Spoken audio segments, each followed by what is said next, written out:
నాకు ఏజే పని చెప్పారు. నాకు మిక్సీ ఇస్తే పెసరపప్పు పడతాను. నాకు పనుంది, నేనేం ఖాళీగా లేనిక్కడ. మీకెంత టైం పడుతుంది? ఏమో, ఎంత టైం పడుతుందో నాకే తెలీదు. దక్షక్క అయ్యిందా? నీదయ్యాక నేను చట్నీ చెయ్యాలి. నేను పిండి ఆడించాలి. అయితే ఒక పని చెయ్యి, నాకు ముందు నువ్వు కొబ్బరి చట్నీ చేసి పెట్టు, తర్వాత నువ్వు చేసుకో, ఓకేనా?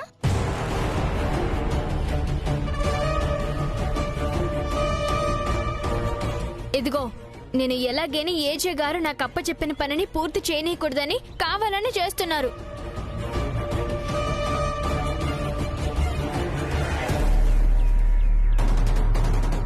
నీ పని చెడగొట్టడమే మా పని అనుకున్నావా? అంతకంటే మీకేం పనుంది? తెల్లారింది మొదలు పడుకునే వరకు మీ కళ్ళన్నీ నా మీదే. కుళ్ళుకోవడం, మీ కళ్ళల్లో కారం పోసుకోవడం.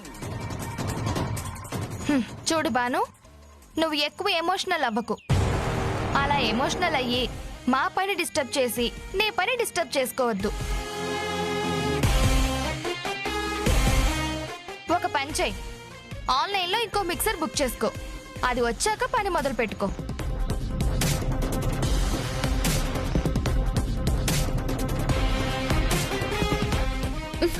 నాకు అమ్మాయి గారు మీరు రండి, నేను చెప్తాను.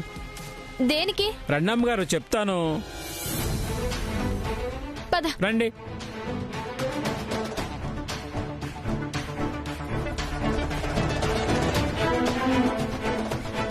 రండి రండి రండమ్మ గారు. అమ్మాయి గారు మీకు మిషన్తో పని లేకుండా మీకు ఒకటి చెప్తాను. ఏంటి? మన ఇంట్లో తిరగలుంది, దాంతో ఆడిస్తే సరిపోతుంది. నేను మీకు హెల్ప్ చేస్తాను, ఉండండి, క్షణాల్లో తీసుకొస్తాను.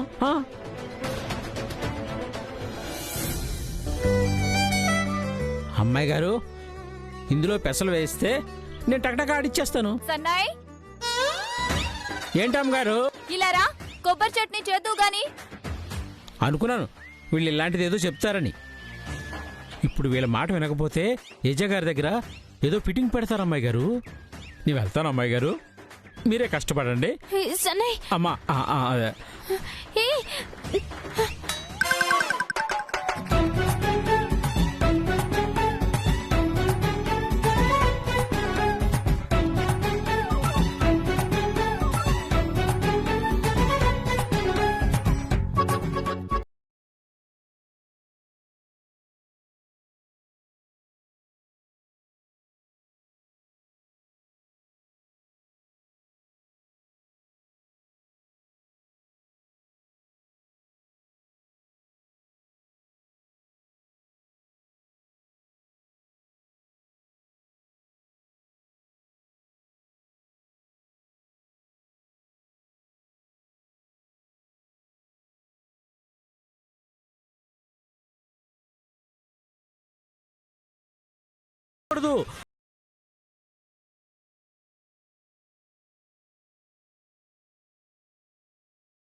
లేగు.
మిక్సీ ఖాళీ లేదు. దక్ష మాయ ఏవేవో చేసుకుంటున్నారు. అయ్యయ్యో, మేమేం చెయ్యట్లేదు. మిక్సీ ఖాళీగానే ఉంది.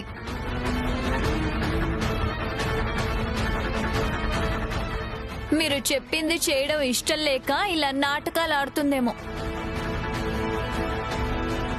అంతేనా సన్నాయి? నా నోరు చూడలేదు, నా కళ్ళు మాట్లాడలేదు.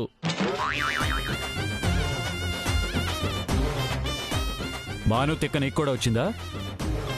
పిచ్చి పిచ్చిగా మాట్లాడుతున్నావు. ఏం లేదు తేజ గారు, పెసర్ లడ్డూలు టేస్ట్ రావాలంటే ఇలా తిరగలిలో ఆడిస్తే టేస్ట్ వస్తాయని మా అమ్మ చెప్పింది. అందుకే ఇలా చేస్తున్నాను.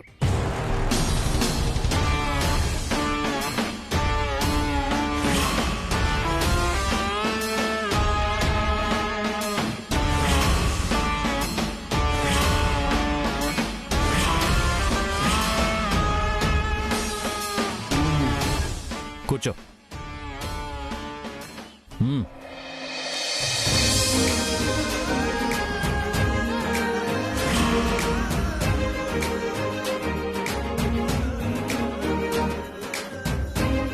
మీ అమ్మ నీకెప్పుడు తిరగల్లో ఎలా ఆడించాలో నేర్పలేదా? లేదు. పట్టుకో.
ఇలా ఆడిస్తూ చేతులకి నడుముకి పనిచెప్పేవాళ్ళు. వాళ్ళు ప్రత్యేకంగా వాకింగ్లు యోగాలు చేయాల్సిన అవసరం లేకుండానే ఆరోగ్యంగా ఉండేవాళ్ళు. మనం ఇవాళ మిక్సీలు వెనక గ్రైండర్ల వెనక పరిగెడుతున్నాం.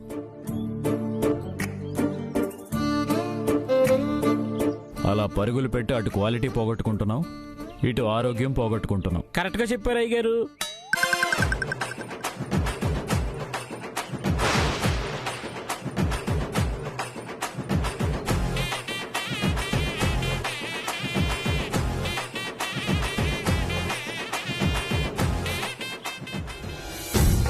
ఏంటిది? ఏజేకి భాను మీద కోపం వచ్చేలా చేసి ఏజే చేత భానుని బాగా తిట్టిద్దాం అనుకుంటే ఏజే భానుకి ఇలా దగ్గరైపోతున్నారు. ఆరిపోయే దీపానికి వెలుగు ఎక్కువ. ఎంత వెలుగుతుందో వెలుగుని.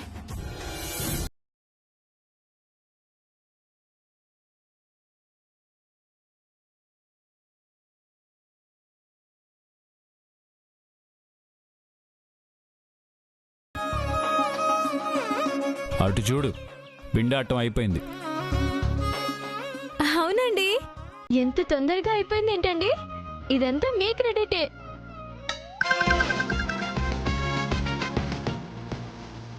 మొహానికి పిండి అంటుకుంది. ఎక్కడండి?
నేను ఎప్పుడో చెప్పాను మీరు నవ్వితే బాగుంటారని.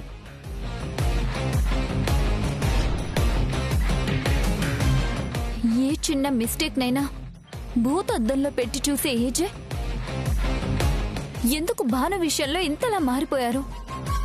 ఏజే కూడా ఇలా మారిపోతారని నేను కల్లో కూడా ఊహించలేదక్కా. చిన్న చిన్న తప్పులకే పెద్ద పెద్ద పనిష్మెంట్స్ ఇచ్చే ఏజే ఆ భాను ఇల్లు పీకి పందిరేసినా ఏమీ అనకపోగా నవ్వుతున్నారు. అవునక్కా, ఎప్పుడో స్ట్రిక్ట్ గా ఉండే ఏజే ఈ మధ్య నవ్వుతున్నారు కూడాను. హ, ఏజే నవ్వకూడదు, సంతోషంగా ఉండకూడదనేది నా ఉద్దేశం కాదు. ఏజే నవ్వాలి, సంతోషంగా ఉండాలి, కానీ దానికి కారణం మనమే అయి ఉండాలి. ఏజేకి పెళ్లి చేస్తే మన మీద కాన్సంట్రేషన్ తగ్గుతుందని ఏజేకి భార్యగా వచ్చే అమ్మాయి మనం చెప్పినట్టుగా వింటుందనుకున్నాం. కానీ భాను మన ఇంట్లో అడుగు పెట్టినప్పటి నుంచి మనకెవ్వరికీ మనశ్శాంతే లేకుండా చేస్తుంది. రోజు రోజుకి తన ఆగడాలు ఎక్కువైపోతున్నాయి. ఫస్ట్ జయమ్మని తన వైపు తిప్పుకుంది. జయమ్మ ఈ మధ్య తనతో సరిగ్గా మాట్లాడకపోయేసరికి డైరెక్ట్ గా ఏజేనే తన వైపు తిప్పుకుంటుంది. ఇంట్లోనే ఇలా చేస్తుంది అంటే ఇంకా ఏజే రెస్టారెంట్ కి తీసుకెళ్తున్నారు. అసలు మా ఆయన అయితే ఎప్పుడు ఈ భానుకి ఏజే ఏ బాధ్యతలు అప్పచెప్తారోనని తెలియక భయపడి చస్తున్నారు. ఒకవేళ అలాగే జరిగితే మనం వంటింటి కుందేళ్లలో మిగిలిపోవాల్సిందే. ఆ భానుకి అంత సీనేం లేదులే. ఈ దక్ష ఉండగా అలా జరగనివ్వను. అంతా మన కళ్ళ ముందే జరుగుతూ ఉంటే ఇంకా అలా జరగనివ్వను అంటావేంటక్కా? ఇంకా భానుకి ఎదురెళ్లడం కంటే తనతో కాంప్రమైజ్ అయిపోవడమే బెటర్ అనిపిస్తోంది. లేకపోతే ఆ భానుకి ఏజే రెస్టారెంట్ అప్పగిస్తే మా ఆయన ఉద్యోగం తీయించేస్తుంది. అలా అని కాంప్రమైజ్ అయి యంగెస్ట్ అత్తకి ఉత్తమ కోడలుగా సేవలు చేస్తూ ఉందామనుకుంటున్నావా? పొద్దున్నే బెడ్ కాఫీతో మొదలుపెట్టి నైట్ బెడ్షీట్ కప్పి గుడ్ నైట్ చెప్పేంత వరకు నీ పూర్తి సేవలు అందించి ఆ మహారాణి గారి మెప్పు పొంది చెలికత్తెలాగా కానుకలు అందుకుందాం అనుకుంటున్నావా? చిచ్చి, అలా నేనెందుకు చేస్తానక్కా? ఒక్కసారి భానుతో కాంప్రమైజ్ అయితే జరిగేది అదే. ఈ దక్ష మీద నమ్మకం పోయిందా మీకు? నీ మీద నమ్మకం లేక కాదక్కా, రేసులో తనే ముందుంది కదా అని. అలా అని నేనేమీ చేయలేననుకుంటున్నావా? రేస్లో ఎవరు ముందున్నారన్నది కాదు ముఖ్యం, ఎవరు గెలిచారన్నదే ముఖ్యం. నీకు నువ్వు డిజైన్ చేసుకునే లైఫ్ కావాలో భాను డిజైన్ చేసే లైఫ్ కావాలో తేల్చుకో. అలా అంటావేంటక్కా? ఏం జరిగినా నేను నీతోనే ఉంటా. ఎందాకలా మాట్లాడినందుకు లెంపలేసుకుంటున్నా. గుడ్.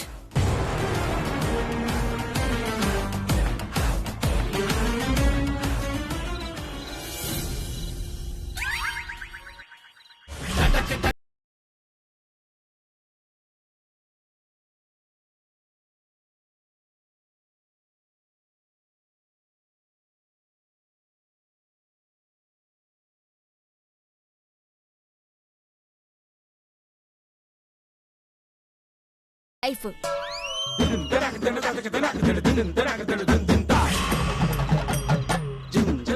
ఇది మేకు. దీని అవసరం చాలా ఉంది నాకు.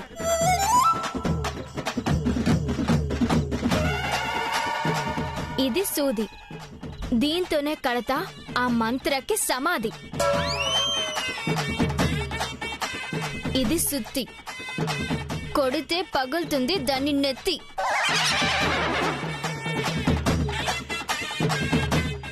ఇది కత్తెర. ఇది కత్తెర.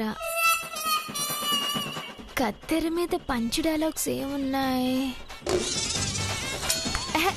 ఇప్పుడు పంచ్ డైలాగ్స్ కాదు ఇంపార్టెంట్. ఏజేని ఆ మంత్రం నుంచి కాపాడుకోవడం ఇంపార్టెంట్. ముందు ఈ ఆయుధాల్ని ఏజే కంట పడకుండా దాయాలి. చూస్తే వీటిని నా మీదే ప్రయోగించే ప్రమాదం ఉంది.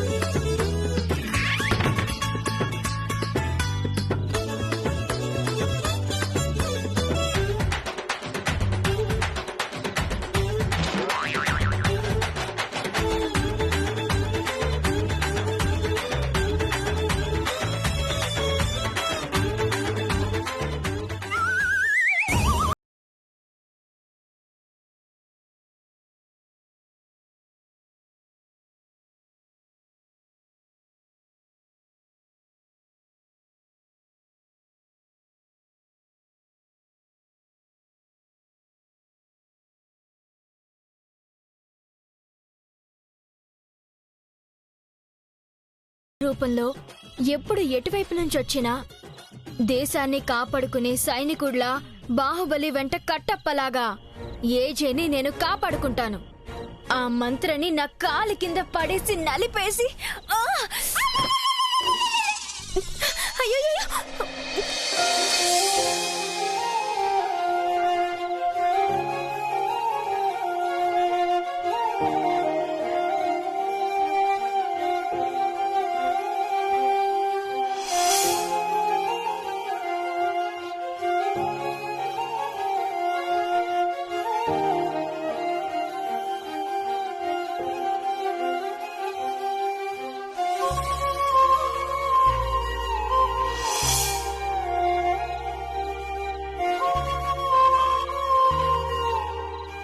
నడుం పట్టేసిందా?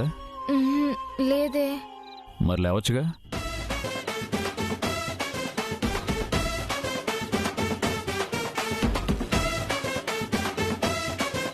దెయ్యాలతో మాట్లాడుతున్నావా?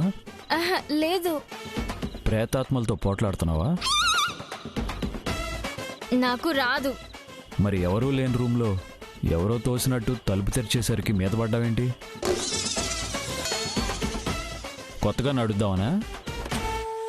అసలు కాళ్లతోనే ఎందుకు నడవాలనా? అలాంటిదే.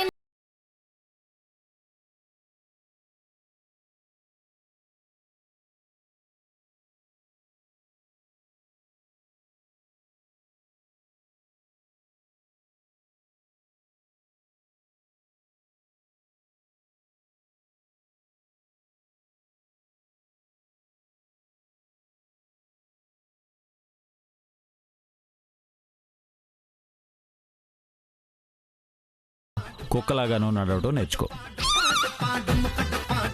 ఈలోపు అలాంటివన్నీ ట్రై చేసి కింద మీద పడి కాళ్ళు చేతులు విరగొట్టుకోకు. నాకు నడవడం వచ్చు. నేనేమి ఊరికే పడిపోను. కావాలంటే చూడండి, వెనక్కి కూడా నడుస్తాను.